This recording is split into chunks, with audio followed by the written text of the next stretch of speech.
All right, so I wanted to make a video that was actually requested. What is the state of the program?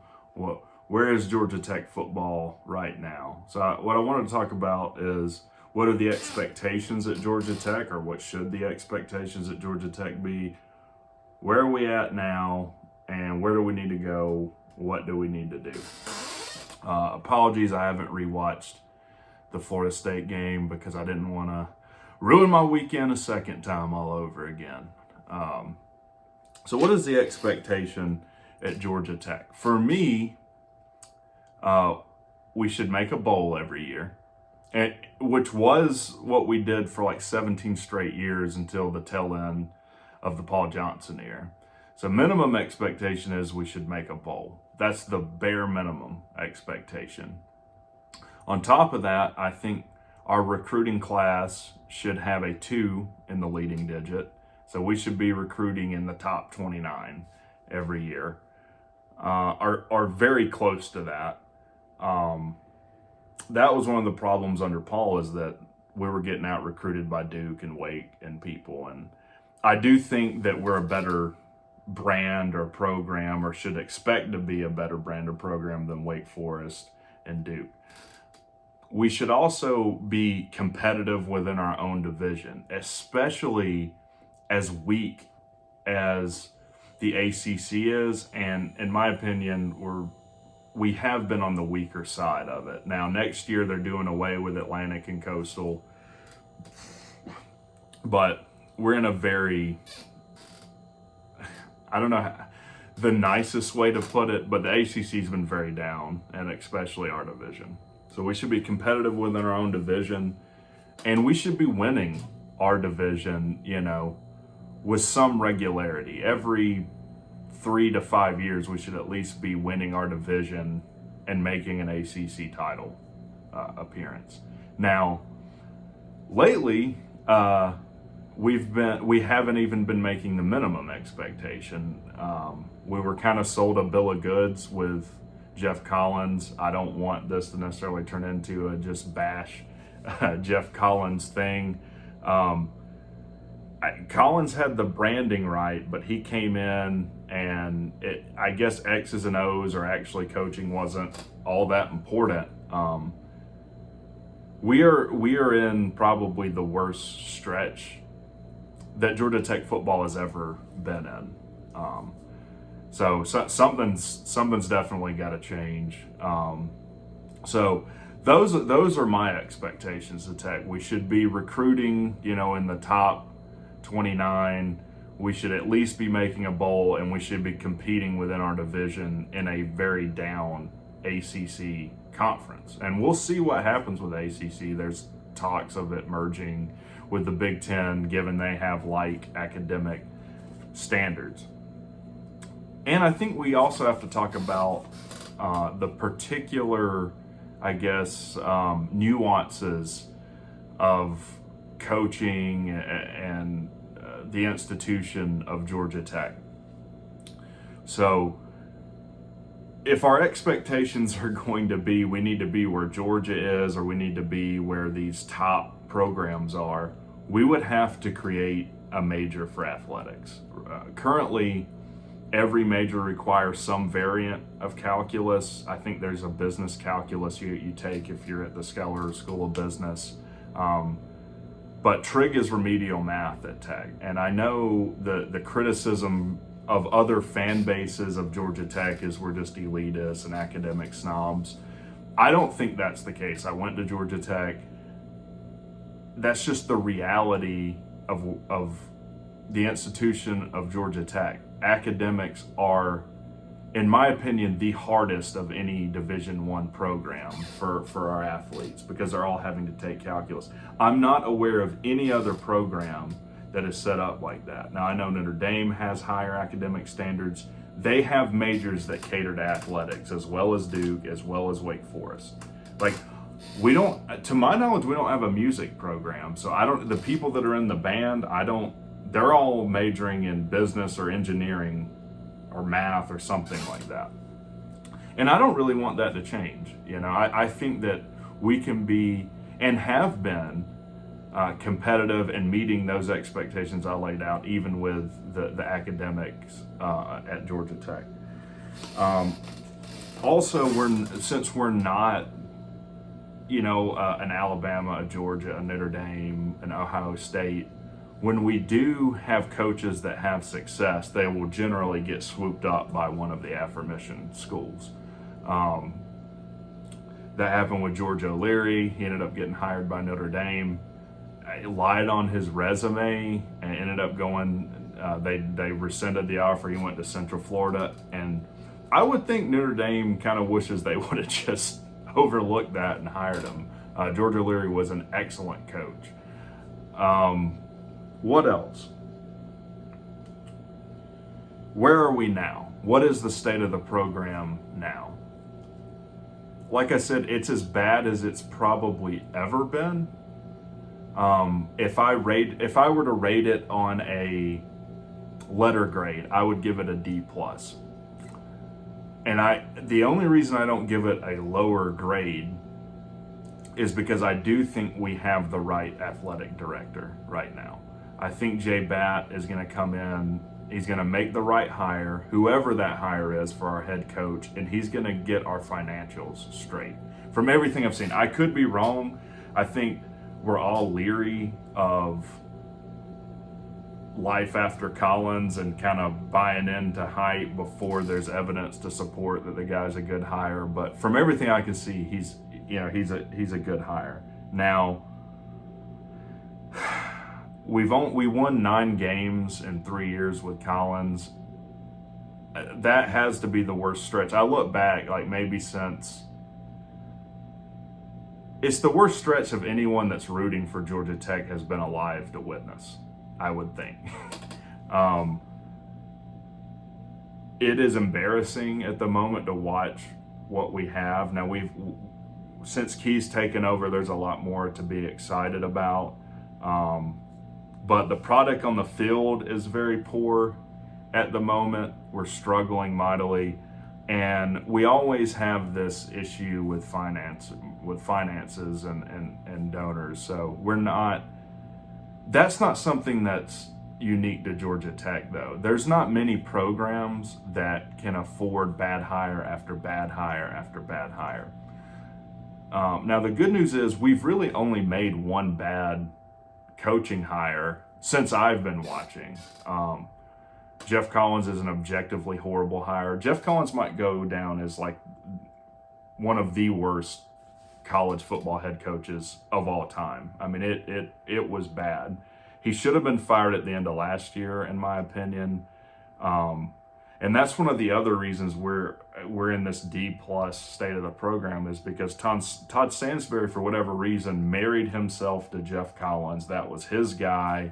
And he never really acknowledged how horrible the product of Georgia Tech football had become. Oh, it's going to get better, don't worry. I don't know why he wouldn't just say, hey, we're going to reevaluate at the end of the year. We're going to make the correct decision. We never even got that. It was just Collins is the guy. Collins has got us going in the right direction. And at the end of last year, when we got beat 100-0, Jeff Collins famously said, if you don't see the improvement, then you don't want to see it. In my opinion, he should have been fired on his way off the podium. How in the world can you say that? And I think that's why we're all so frustrated, is, we've kind of been peed on and told it's raining. And I'm frustrated as well. Now, with that frustration, what do we need to do? Where do we need to go? So step 1 is complete. I do think we have the right athletic director. Now, I've been high on Brent Key. I do think he would be a good coach at Georgia Tech, and honestly, I'm glad I'm not the one making the decision. I do trust that Jeff Batt will make, or Jay Batt will make the right decision. I don't know if I've been saying that wrong all video. Anyways, for everyone that's like, hey, we just need to clean house, Brent Key's garbage, whatever, I want you to keep this in mind. Put yourself in Brent Key's shoes. He had to stomach, and I do think that Jeff Collins was a horrible micromanager and coach. I think the only time he ever got onto anyone was probably coaches when they were getting onto players, because he didn't have any respect for discipline or accountability. So he had to just sit by the wayside and watch that happen. Then Collins gets fired. He's thrown in. He's got to go on the road to play number 24 Pitt at the time and get the team ready. He did, and was able to beat Duke. And then in the Virginia game, his starting quarterback gets hurt. And it is a fair criticism that Gibson wasn't ready to play, but it also could be a situation where Gibson looked really good in practice and he's just not able to perform on the field. That happens. You can do everything right at practice and you just can't make it translate to the game, and Gibson might be a guy like that, and maybe Pyron is the opposite. So I don't necessarily think that Gibson coming in and playing horrible against Virginia means all the coaches are garbage. So, but that happens. He has turnover on his staff. So he has to replace himself, which hasn't happened yet, as the O-line's coach. The running backs coach leaves. He's trying to enact all of these changes to make Georgia Tech a competitive team week in and week out. That's a tall order. And that he's been able, I think, to win 2 games is honestly a miracle from where we were. Now, does that mean that I think he's definitely the coach? No, I don't know. But I want you to keep that in mind. So what do we need to do? We need to hire the right coach. And I think we need to look at where we've come from and temper our expectations. I know there's another channel that's really focused on 5 to 7 years from now. Who do you think Georgia Tech could hire that we would hire and you'd say 5 to 7 years we're going to be a great program? Nick Saban, Dabo Swinney, one of these big name coaches. Like, we're not getting any of those people. We're not going to be able to hire a Division I head coach that's been really successful. With Auburn looking, I don't know if Nebraska's hired anyone yet. That's not a reality for us, and we can't afford to even take that risk, I don't think. So you look at all these programs that have signed coaches to like $100 million plus contracts. There's going to be a lot of very unhappy fans and programs because they're not all going to work out. And you can't fire a guy when you owe him $40, $50, $60 million. Look at what Auburn has become. They hired Jeff Harsin, who is his name Jeff Harsin? That Brian Harsin. They wanted to fire him the minute that he got on campus because donors run the show over there somehow. And they just fired him. So I don't know how long his contract is, but they're going to be paying 3 head coaches the minute that they hire their next one. And I think they still have to hire an AD. So the expectations of college football have gotten really crazy. In my opinion, you should never be on the hot seat in your first year shy of something unethical happening or you doing something illegal. You have to give a coach time to get in, instill his culture, get some recruiting classes in. I know people there's a lot of chatter about Deion Sanders. I don't think Deion is the guy. I can definitively say that. He has like Coach Prime on the back of his shirt.